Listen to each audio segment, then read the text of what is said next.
2. Oh, shut up, Zoom. It does that now. It throws me off my mojo. This meeting is being recorded. It's I'm so lucky I have backup channels where I use my backup channels as canaries. I upload videos first to see if they get taken down. In the first 400 episodes, YouTube took down, I think, 2 episodes. In the last 60 episodes, they've taken down 6.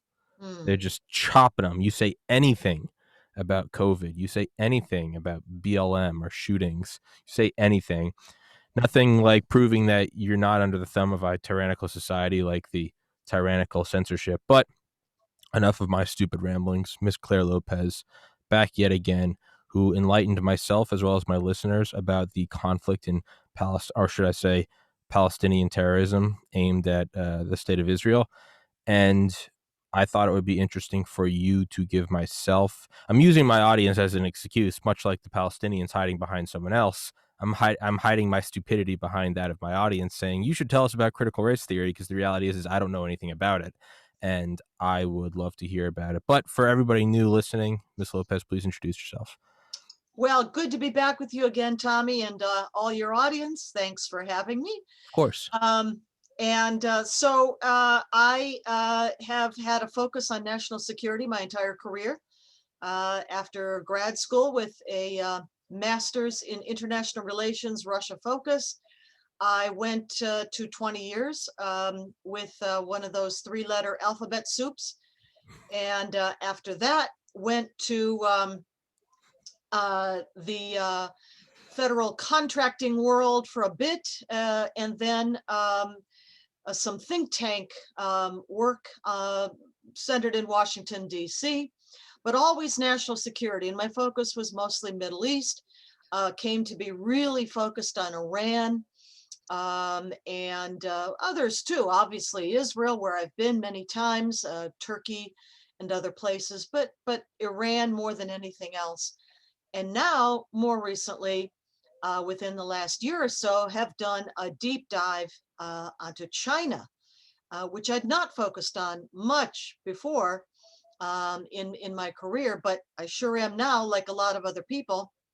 And that brings it home, in a way, right back here to the United States, because of what the Chinese Communist Party is doing to America and to us, to Americans.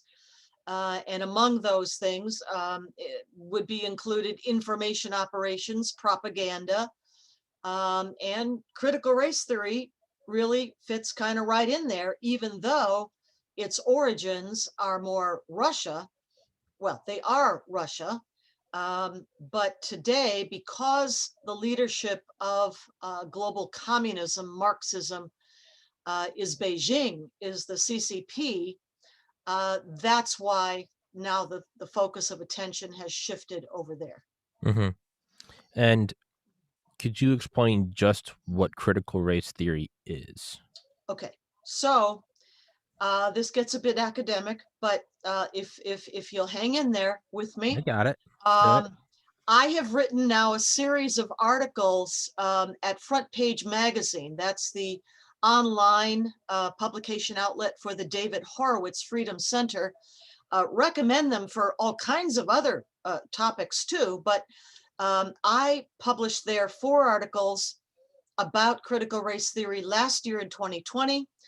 And at that time, I was focusing a lot on California as the incubator for this ideology, and it spread through American school systems. And that's just because I happen to have some friends out there in California with students in the school system who were being subjected to this, and I learned about it from them. So that was my early focus on California, but it worked out, I think, pretty well, because it turns out that California really is the incubator for a lot of this stuff that has now coursed its way through academia all across the United States, from, I mean, really almost kindergarten, maybe even pre-K, all the way K through 12 and university level. This year, so far, I reprised my writing for Front Page, and have now published their 3 articles on critical race theory. They are called, let's see here. The first one was in, let's see, April 30th, and that one was called Institutionalizing Critical Race Theory. Then the second one came out on May 7 at Front Page Magazine, called Critical Race Theory in America's Classrooms. And the most recent one was just a week ago, no, not even a whole week, a few days ago, Monday, earlier this week, May 24th. And somehow it's got the very same name as the previous one, the title, the headline, Critical Race Theory in America's Classrooms. So I plan to probably write one more in the series for this particular go around. And that'll come out maybe sometime in June. I have not written it yet. But, you know, to start us off, your question, Tommy, what is critical race theory? Well, it's a dangerous Marxist ideology that indoctrinates students with racial identity, divisiveness, animosity, dividing students one against the other, dividing them based on nothing more than ethnic origin, or even not even just ethnic origin, skin color, racial identity, but even further than that, and this is kind of curious, an identification of ideological outlook, worldview, even that is not directly connected to skin color. What do I mean by that? What I mean is they're calling people like Candace Owens, a brilliant African-American young woman, Candace Owens, Larry Elder, a radio talk show host, you know, who else? Ben Carson, very brilliant, you know, former pediatric neurosurgeon, then served under President Trump in the cabinet position of Secretary of Housing and Urban Development. But all of them African Americans, and very brilliant, but they happen to be conservative, so they fall on the wrong side of the racial divide. So it's not just about race, but race is the identifying sort of factor within it. There are characteristics that are taught that are race-based.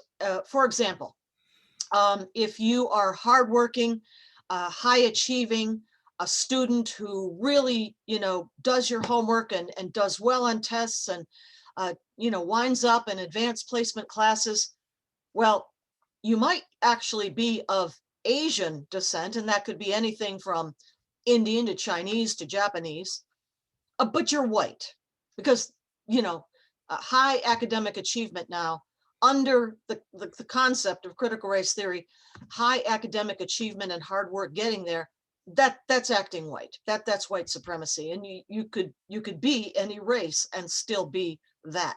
So you know, we can go into this a whole lot more, but that's sort of the foundation of it. It's just how racist is even that? Not It's even totally racist. Yeah. not even the saying, "Oh, it's you're white." It's well, if I define you as Claire, then that if you're the guest, I'm defined as the host. If I define that as being white, I am automatically defining the opposing set of characteristics to be black. Like that's Well, racist as or shit. something else, but you know, non-Caucasian. Doesn't matter. Yeah, Yeah, non what that in itself is racist. of course it is. Yeah. Jesus. Well, here's where this comes from. Okay, so we have to go back around 100 years, back to the Russian Revolution that took place in St. Petersburg, spread all of Russia. This is 1917. Lenin, Vladimir Ilyich Lenin, and his Bolshevik faction of the political party that they belonged to took over Russia. The Tsar and his family, Nicholas, had Yep. already been ousted and murdered, and communists took over Russia. Okay, and one of the first things they did was try to export the revolution. I think we've talked about this before. And they thought Germany would be the place to do it. It was, they thought, ripe for communist revolution. And they already had communist cells throughout Germany. But because this was now into the 1920s, and certainly by the early 1930s, the time of the rise of Adolf Hitler and the Nazis and fascism, they kicked them out. They fought on the streets of Germany and other places in Europe too. And that was the black shirt communists and the brown shirt Nazis. They literally fought it out on the streets. But the Nazis won, and the communists got pretty much kicked out. Not completely, and there still are them there today, some of them. But they decided they'd set their sights on the United States next. We were the next most likely target for a communist revolution. But big problem. In the United States, we then, and still now to this day, we have a system of free market capitalism. Now, of course, that's everything that the Marxists hate and want to abolish and destroy. But the fact of the matter is that that kind of a system here in America gives opportunity to everyone. You can be born in a log cabin in the middle of Illinois and become president of the United States, Abraham Lincoln, right? And so there is upward mobility for anyone with the talent and the ambition and the hard work to chase it, to get there. And that wasn't going to work very well for divisiveness of a society based on original Marxist tenets, of the bourgeoisie versus the proletariat. So they had to come up with some other divisive wedge for America, and that wedge is race. They hit upon race because for whatever reasons, Americans are absurdly sensitive about race topics. I don't know why, but we are. And so they began to develop the idea that this is a racist society. The narratives began to come forward, the memes, the language, the vocabulary, lexicon, race divisiveness, white supremacy, systemic racism, all of that. They developed that as information operations. That's how that happened. So the communists, which had their foothold or thought they did in Germany, but didn't, came to the United States in the guise first of the Frankfurt School. The Frankfurt School obviously was founded in Frankfurt, Germany, at Goethe University, but they decamped, being sort of kicked out of Germany, and came to find a home at Columbia University in New York State in the 1930s, where they were warmly welcomed by the already leftist faculty at the University of Columbia. And from there, they began to develop this educational, this academic, I can hardly call it educational really, but this ideology that then they would spread throughout academia in America. And if we go back to something I think I've talked about on your show before there, Tommy, and that is former FBI agent W. Cleon Skousen's book, The Naked Communist, published in 1958. And with chapter 13 of that book added a little bit later, I think the 8th or something printing of it, chapter 13 of the book being entitled The 45 Goals of Communism Today. Today meaning, back then, like 60 something years ago, I guess. I think, as I've said before, one of the most important, if not the most important objective goal in that chapter is number 17. And that is the one that says, get control of the schools, get control of the curriculum, the textbooks, and get control of the teachers' associations. Now, W. Cleon Skousen compiled this list of 45 goals, not just from his own FBI background fighting communism. Yeah, the FBI actually fought communism back in those days. Can you imagine? But also what he had gleaned from the testimony of communist and especially former communist witnesses who testified before congressional committees earlier in the 1950s, like the House Un-American Activities Committee, and then Senator Joseph McCarthy's committee over on the Senate side. And from that testimony, Skousen put together those 45 goals because he listened to what they said they were going to do to us, the communists, and he put it in the list. Well, that's where the list comes from. He didn't just make it up. And so number 17 about the schools was really, really important.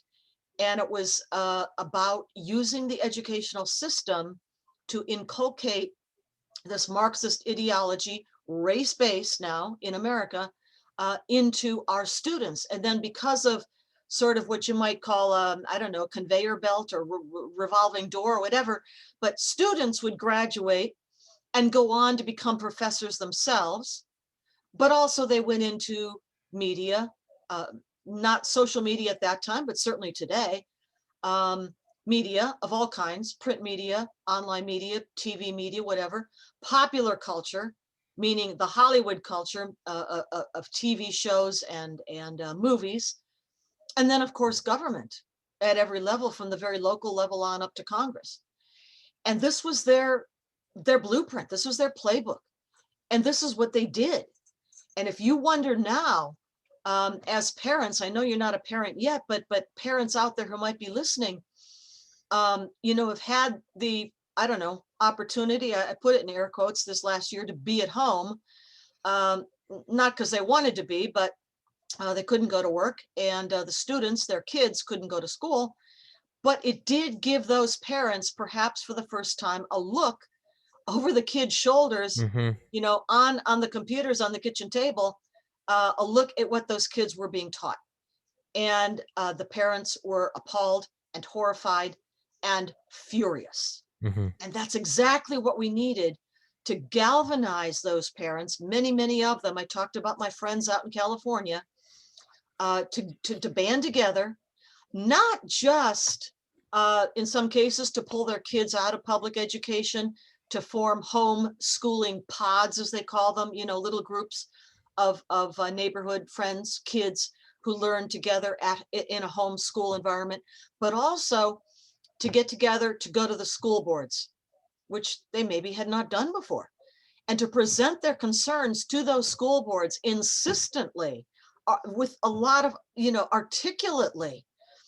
And that's what's been going on. And so I think there's this groundswell building up and going on across the country, certainly with the help from really great champions of American education, like a Christopher Rufo and a James Lindsay, who writes online at Natural Discourses is his website. And Christopher Rufo's got a newsletter going out, and you can find the columns that he writes, the essays he writes. Very helpful in helping to educate the parents who know something's really wrong with this. This is not, you know, founding fathers, you know, Constitution, Bill of Rights, Declaration of Independence, and everything that we all learned back in school history and civics classes. They know there's something wrong, but they maybe, you know, couldn't quite put it together. Where'd this come from? All of a sudden I'm seeing this, how this happened. Well, Christopher Rufo and James Lindsay have helped a lot with that. They've both been on TV shows as guests, you know, analysts or, you know, experts on these topics. So long way of saying this is the foundation. This is what has been happening. This is what's going on. And it has made its way, you know, throughout the curriculum in the United States. So, you know, I can talk some more about what I wrote in my articles about Yes, what I've yeah, seen, please do. what you know, parents have seen across the country. Like I said, the first couple of articles that I wrote this year on critical race theory were sort of laying the basis of what this was all about. You know, where did it come from? What's its foundation? And as we've said, it's Marxism. It is pure Marxism. Divide the society, you know, create wedges of animosity and hatred in society where perhaps none really existed before. which is not to say that there is zero racism in America. Sure. Of course there is, Sure. as in every single society on the face of the earth, including across Black Africa and across the African American populations of the Caribbean. Hmm. There is humongous racism there, depending on the shade of the blackness of your skin. I People mean, have no idea there's racism. how stratified this There's, is. I mean, there's racism with white people. Think back to like, Also, yeah, gangs of New York or but something, Italian so and this is, Irish. not to whitewash Yeah, yeah, yeah, yeah. flaws and faults in our society, but to say that this was not something that ought to be, is tearing our society apart. Certainly not after 600,000 dead in the Civil War to abolish slavery, the Emancipation Proclamation, and then much later on, the Civil Rights Movement of the 1960s and Martin Luther King, and judge people by the content of their character and not the color of their skin. Not after all of that. So they had to create it. They had to gin it up out of nowhere. Hmm.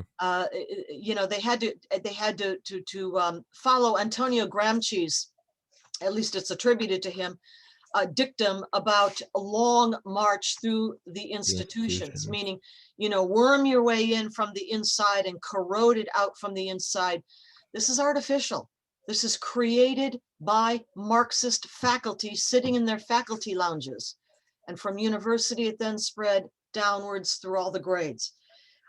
Anyway, so that is pretty much where it came from, beginning academia, and then spreading throughout our institutions, all of our institutions of society, as I've said before, media, obviously, popular culture, the workplace, society, and government, and now the U.S. military.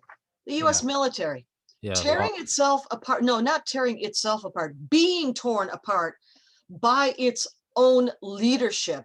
It's not the ranks. It's not the rank and file at all. This is going on from the top, which wants to tear apart the U.S. military to debilitate it in the face of our enemies. That's their objective. Hmm. Just as tearing apart American society and American institutions is about the Marxist objective of collapsing our society, of tearing apart our society. So in any case, so that's sort of the basis of all of this. Now let me jump. What time is it? Okay, let me jump to some examples, Sure. right? I began to talk about examples in, I'm looking through No, my you're fine. articles here.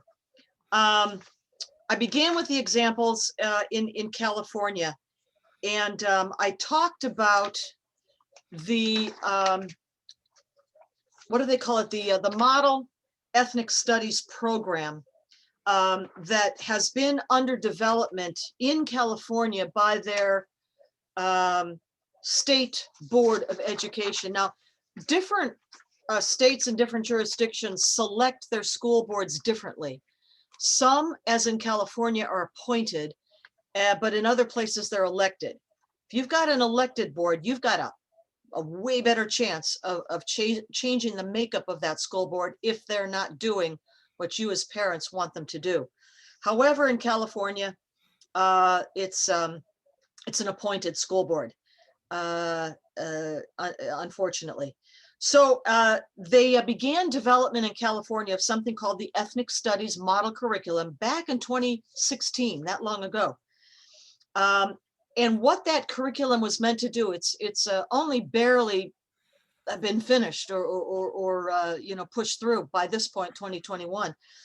But the original purpose and what prevailed throughout of that curriculum was to teach students from the earliest grades to divide the US population into a fixed number of fixed ethnic groups. And they were laid out: African Americans, Asian Americans, Latino Chicano Americans, and Native Americans. Those were called the core ethnic groups in the United States. Now, you notice who's missing. The majority population in the United States, Caucasians, whites, explicitly excluded from the model curriculum in California. Not a set, Um, not a set now, size. The other thing that they don't tell the students, of course, is that the indigenous Native American population has been here in the Western Hemisphere from, the Bering Strait, crossing over from Hmm. Siberia, from Asia, probably upwards of 40,000 years in that span of time, having made their way all the way down North America through Central, and then all the way to the tip of Southern, South America. But what they don't say in that curriculum or any other critical race theory curriculum is that those indigenous people, just as indigenous people every single place else on the face of the earth, practice slavery. They took slaves, they held slaves, they bought and sold slaves. Native Americans did this. It was already here by the time the first explorer from Europe ever set foot on the continent. Hmm. But they don't tell you that. No. So there was a lot of opposition as California began to develop this model curriculum, in particular from Jewish communities who were excluded. They were not part of, the ethnic group makeup. And there was some adjustments, some edits, some changes made to the model curriculum, and it went through a lot of iterations. And that is part of what took so long. Now, finally, I won't go through all of this, but some of the stuff included comes from really, racist pedagogical origins.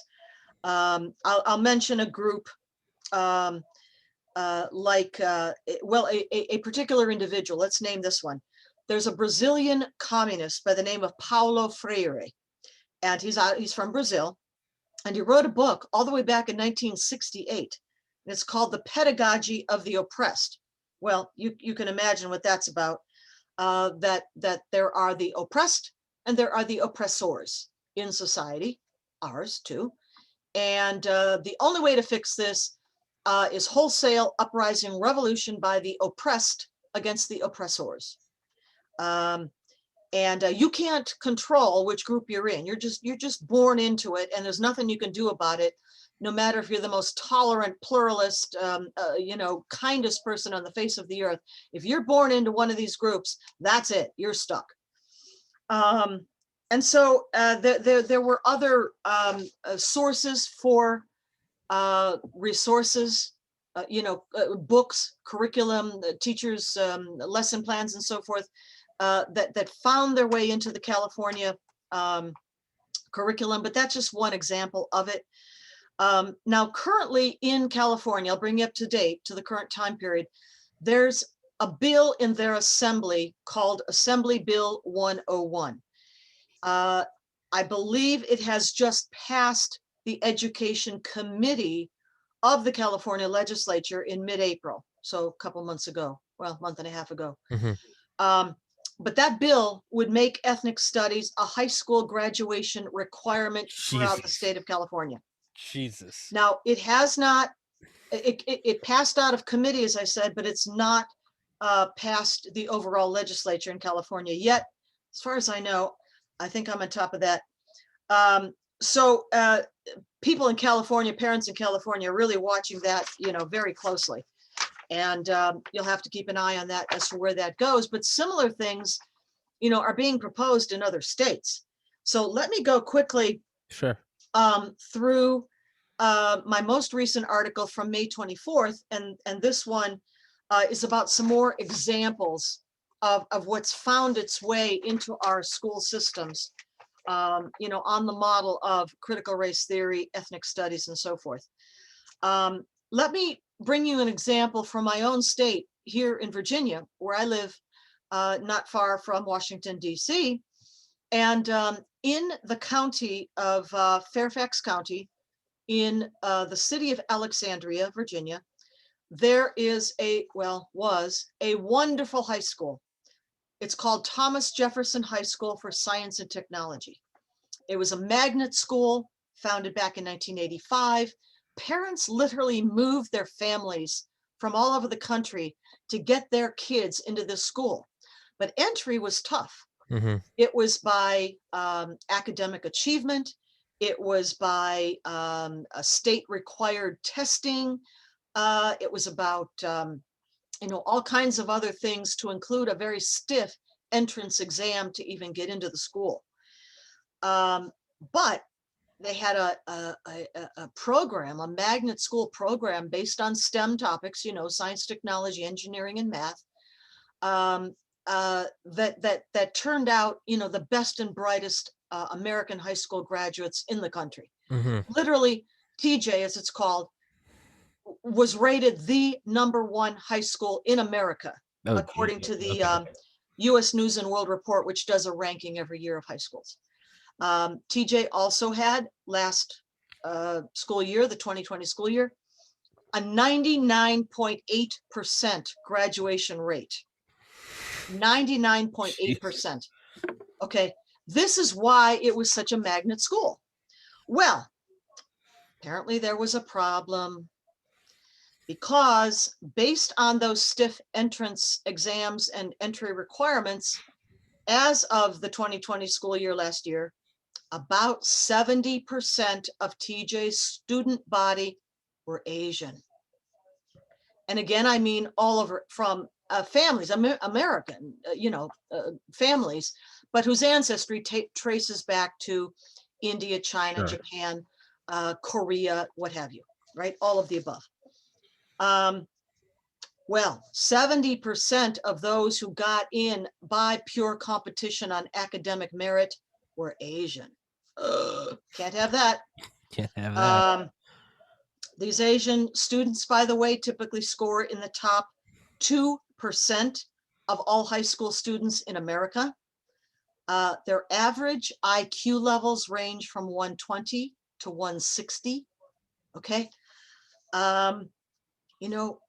Whom else would you want going through a rigorous high school program like this and graduating on to probably some of the top universities in the country thereafter, to go up against the best and brightest being educated and graduated from schools in Russia, China, Korea, and etc. Well, sorry, can't have that, can't have that. In April this year, 2021, the Virginia Department of Education decided to eliminate the competitive entrance criteria for TJ. And instead, they're just going to have a lottery, because, What? other students of other minority groups, they really should be sitting in advanced calculus. Never mind, they can't do their multiplication tables. That doesn't matter. They should have access to, the most competitive math classes like calculus. Good grief. If anybody had ever put me in an advanced mathematics class or calculus class, it would have been an utter disaster. Uh, But they want to take students who can barely do, arithmetic level, and put them in, these advanced classes, because, equity. I'm Equity. I'm 5'9" and white. There's no anyone that any college that has a competitive NCAA basketball team is not going to take me. It doesn't matter if they're 98% black. It doesn't matter, because they have the best free throw percentage. They can jump the highs, they can dunk, and they're dominant. Good. They And win. that's if you want to win. That's if you If want you want to to. win basketball games, if you want to win in the world competition of 21st century technology. But My if you friend, don't want to win, if you don't care about winning, if all you care about is the image of or equity, if you're purposely trying to lose. then this is what you do. I had two friends. I won't say their last names. One's name was Obi. He was African American. And one's name was Sung Yup from South Korea. They both got into Harvard Medical School. I didn't. It's not because they were Asian and black. It's because they had a higher MCAT score than me. They published more research than me, and they had a squeaky clean GPA. Mm-hmm, They mm-hmm. got in because they're better. They were better pre-physicians. They were better applicants, and they went to these higher institutions of learning, and now they are physicians, and they're the ones that, if you've got the big bucks, you're going to go to because they're the best. Best. And it Well, sucks to be on the receiving end of a rejection letter, but yeah. that's that's why I buy an iPhone. It's the best. No, I thought and I did it today. I made Shea Guevara just for you. Oh, no. I wanted to hold it up. I wanted to see if you'd notice. No. I almost forgot I did it. Delete that thing. I will. I wanted to Uh, see if you noticed. But the point let is, yeah, if you're yeah, not trying to win or if you're trying to intentionally yeah. lose. Well, this is where we're at. Let me go back again to Virginia. Okay. I'm not going to pick just on Virginia today, but one more example. And we're back to the Virginia Department of Education again. And again, back in April of this year, 2021, the Department of Education here decided to eliminate all accelerated math classes in Virginia before the 11th grade because, well, equity. Tracking, math students by their ability and achievement, it's just not fair because there are a whole bunch of students who aren't going to measure up, and then they get left out of these more challenging math classes. Good grief, if they'd stuck me in one of those, well, never mind, I'm not a math scholar. I have other redeeming social values, qualities, but it's not math. But that's what they want to do. That's what they're doing. Okay, let's go back to California. In the state of California, we've picked on them before, but let's do some more. They at their Department of Education, again, which I've picked on before here, but they're considering a new, quote, framework, as they call it, a framework for teaching math in the state of California. It's called A Pathway to Equitable Math Instruction, Dismantling Racism in Mathematics Instruction. It's an 83-page resource for teachers, and it has lesson plans and reading and so forth, and sample lesson plans, and it encourages teachers to teach that the history of mathematics is a Western, Eurocentric Oh way of yeah. processing and knowing information.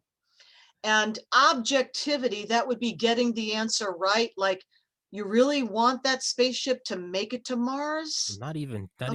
Not even a spaceship. Um, well, that's white supremacy. You can't have that. There are no right answers, because maybe some people have some other ideas about 2 plus 2. And mathematics, by the way, is now spelled with an X on the end. Don't forget that. Oh Jesus. M-A-T-H-E-M-A-T, I'm sorry, M-A-T-H-M-A-T-X. You know Not what? C-S on the end, but X on the end. So don't forget that. That's important. The You deserve students are being applause. encouraged to create mathematical definitions in their own words. Okay. Do I you know what I would have done to the Pythagorean theorem? do you Uh, know it would not have been pretty. I told you I scored in the top 4 percentile in the MCAT. I graduated magna cum laude. I got straight A's and everything except calculus.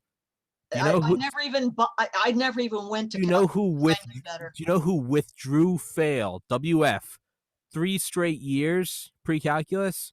Me, and eventually I squeaked by with a C plus. No, I Trust never me, even would have gone to a class like that. I more just than anyone, I wish it was subjective. No, I was doing perfectly fine, with some other things like, advanced French, French language. The students, by the way, in California, are also going to be recommended under this new framework to create their own TikTok videos. Why? Never mind, the TikTok is an artificial intelligence data collection platform for the Chinese Communist Party, but who's talking about that? They should create their own little TikTok videos about, their experiences with mathematics, X on the end. Okay, let's not just pick on Virginia and California. I'll stick one or two more in here as I'm looking at the clock, which goes by awfully fast. Let's go to Oregon. And the Oregon Department of Education wants teachers there to register for training in something they're calling ethnomathematics. Oh, Can you Jesus. imagine ethnomathematics? Like Newton, the apple fell from the tree. Okay. Gravity pulled it down to the earth. What's ethno about For, that? force equals mass times acceleration. Um, and that is for the purpose of, this is a quote, to improve equitable outcomes for Black, Latinx, there's an X on the end of that there too again, and multilingual students, and join communities of practice. I don't know exactly what that's about, but I think it has to do with them feeling good. They want the students to feel good about themselves. And it's kind of mock-snicked about quantum computing, 5G, or space technology, the kind of stuff that Chinese That students that do the edge of 8 hours a yeah. day in class plus weekend test prep on this, on the weekends. All right, one more, just one more. This is Texas. I got to be equitable here about the states. Okay, we'll equitably hate all the Marxists. So this story comes out of the Carroll Independent School District of South Lake, Texas. That district, by the way, has been the top achieving school district in Texas.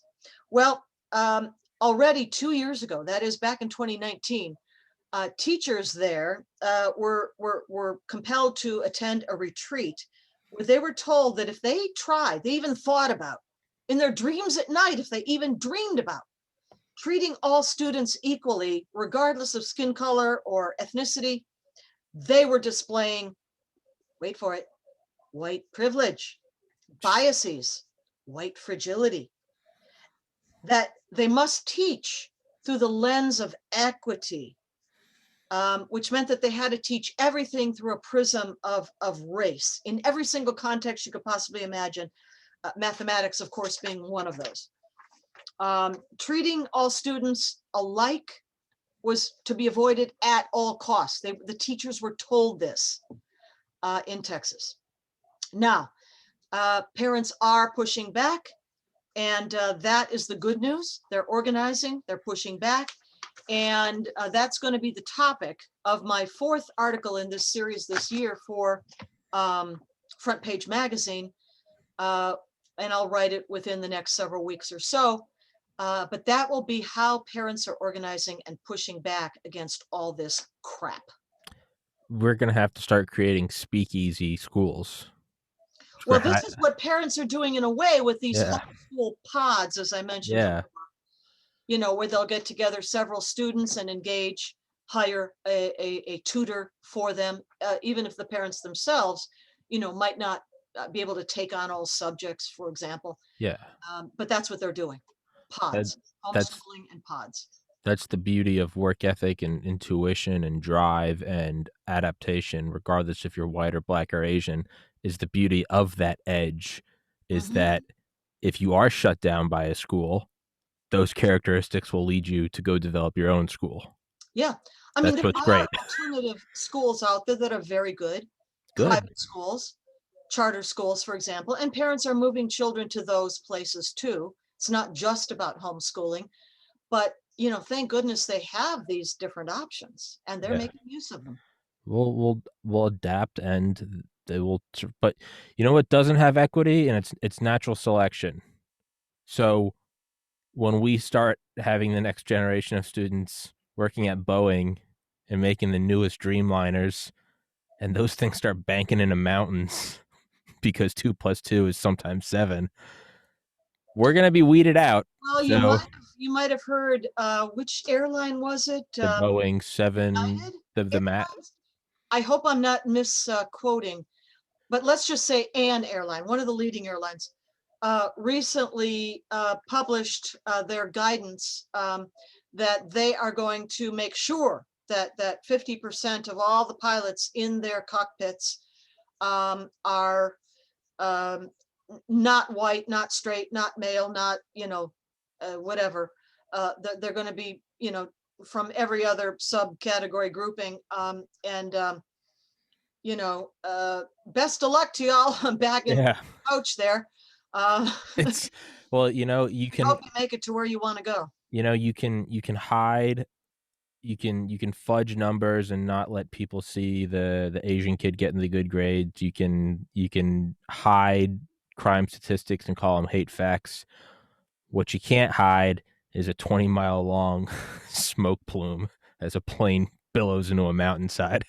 They're Well, gonna start. These things are gonna start going off as I flare hope guns, not. saying I mean, this. nobody wants that to happen. No, no, I don't. But it's at a certain point you can't hide it when there's a smoldering wreckage on the horizon and it says this plane was built by a multicultural background. Like, all right, man.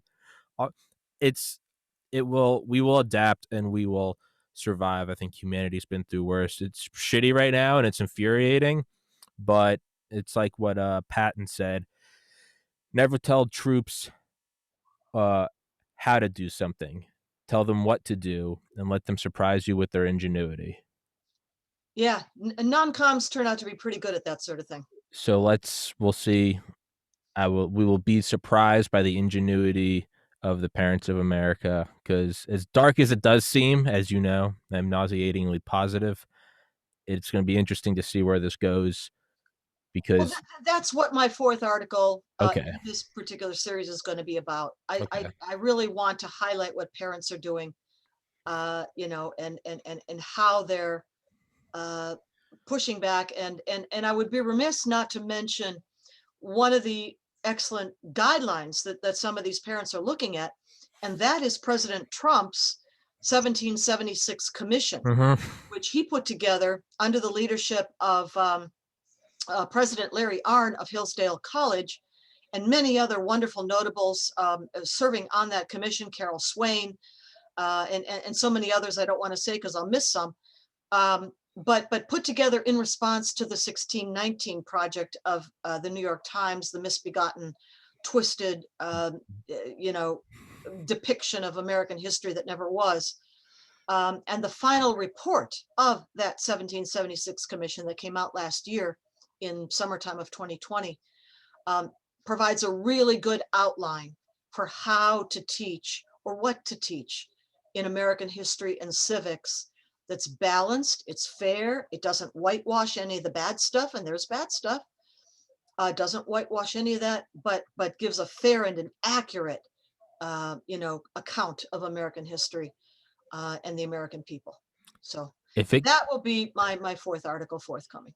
if it comes down to it, we will just start teaching history courses on this podcast. They won't even be entertaining episodes. We will just I will become a homeschool teacher. I will just start reading history text to anyone who can't take their school anymore. Um, what I was gonna say is it just slipped my mind. I don't remember what I was. Sorry, I Oh think no, no. The have you seen, on real quick on an off note? Have you seen in the last couple days getting a lot of traction? The origins of COVID. Was it? It's Trump is he's doing the it's opposite of it's spinning. it's absurd to watch. We've lost an entire year, He was but right. I mentioned in, I don't know, back and forth, some messaging to people this morning. People like Bill Gertz, who's a top-notch investigative reporter focused on national security issues. He wrote all the way back in January of 2020 that we might ought to maybe look at the Chinese Communist Party biological weapons program. And then I also wrote an article back then in January, inspired somewhat by his article, and I quoted him in mine, January 2020, which was published, I think, at my Newsmax blog. I think that's Mhm. where it got published, about the same thing. This needs to be looked at least investigated, the Chinese biological weapons program, because they've got a big one. And people didn't want to listen back then, including the think tank for which I then worked. Didn't want to think about it, didn't want to look at it, blew it off, just blew it off.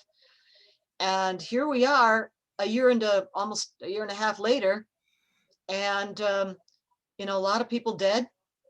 And even now the discussion is about, well, how'd the virus get out? We know now for a fact that the Chinese Communist Party enabled it to spread Yeah. around the world. We know that for a fact. But even now, the questions are, did it escape from the Wuhan Institute of Virology? And I still think they're going in the right direction, but it's still the wrong question. The wrong question is, Why? who Oh, put this virus together? Who developed this? Who bioengineered this? And where'd they do that? It wasn't at the Wuhan Institute of Virology. Anthony Fauci. That's where it wound up in its latter stages, maybe for some kind of onward testing, but that's not where it originated. Think it originated here? No, no, of course not. The Chinese biological weapons program is under the control of the People's Liberation Army. The military labs is where this experimentation began. Okay, not Yeah, I mean, Wuhan. there was some part of it done here. Yes, that's true. And funding flowed. We can talk about this in a whole nother program. Yes, funding flowed out of the Obama administration, Health and Human Services Department of the Cabinet, on down through the National Institutes of Health, National Institute of Allergy and Infectious Diseases, and by way of an NGO called Eco Health Alliance. All of that's true. But the program, the actual program itself, is a Chinese Communist Party, People's Liberation Army biological weapons program. That's what we need to be talking about. Can that be our next episode? Yeah, sure. I love Although I have to apologize. I'm looking at my calendar here. You're good. Yeah, I am going to be on travel for, let's see. Yeah, next week. It's fine. I'll have to miss next week, Thursday, the 3rd of June. It's quite all right. But wait a minute, you said you'll be No, I'm going out of town this evening. out on the 10th of June, didn't you say? Why do I have now I'm confused. Am I? Sorry about this. No, you're fine. Well, listen, we can work this out, but Yeah, I we do don't need to have do say, it right. apologies for next week. Okay, no, that's fine. I mean, I'm not. No, I don't know why. If I did tell you that, that might have been the wrong Okay, month. but I you might know have what? meant this. That might have been this last month. This might have been May. I might have been Okay, helping let my me parents put move. that away. We can figure this out off air. But In any hey, case, no, I'm not going anywhere. I'm just gonna be here yelling about communists and Marxists and the Cold War. I'm not going anywhere. It's as sure as the sun rises, I will be here okay, but screaming about we'll pick this up in future programs. We will. Miss Claire Maybe Lopez. we'll even have a little more to go on by that point. Yeah, I'm always so thankful for you coming on here. It just so happens to be that other people listen to my podcast, but to me, this is for me. I get to talk to you, and it's always brilliant. One day, I am going to egg you on to create your own podcast, so we can cut out the middleman, where the people can just go get. No. They can go get the pure Claire Lopez, that high pharmaceutical grade, Uh, right into their veins. no Claire time. Lopez. No time. None. Okay. Well then hold my hands behind my back. Force me to have you on again. Oh no. Yeah. So, Well, Miss Lopez. yeah. I'll be back. Thank you so much. 2 weeks, not next week. Yeah, 2 I weeks. got you. I'm here. I'm not doing anything. We're gonna do another 1,000 episodes. I'm not going anywhere. God bless America. God bless you, Miss Lopez. Thank you for coming on. And as Jeffrey Prather said when I had him on last week, to all the dirty Marxists and communists, you're not as organized as the Nazis. You're not as ruthless as the Imperial Japanese, and you are not as barbaric as ISIS. And we beat all of them, so we'll beat you too. I don't know how. I don't know when, but All right. I think our best days are ahead. I refuse to believe otherwise. Yeah. Miss Okay. Lopez, thank you so much. I will send Great you to be this with when you, it's up. Jonathan. You as well, and we will get Thank back in 2 weeks. Catch you next time. All right. All Bye-bye. right. Thank you so Bye-bye. much.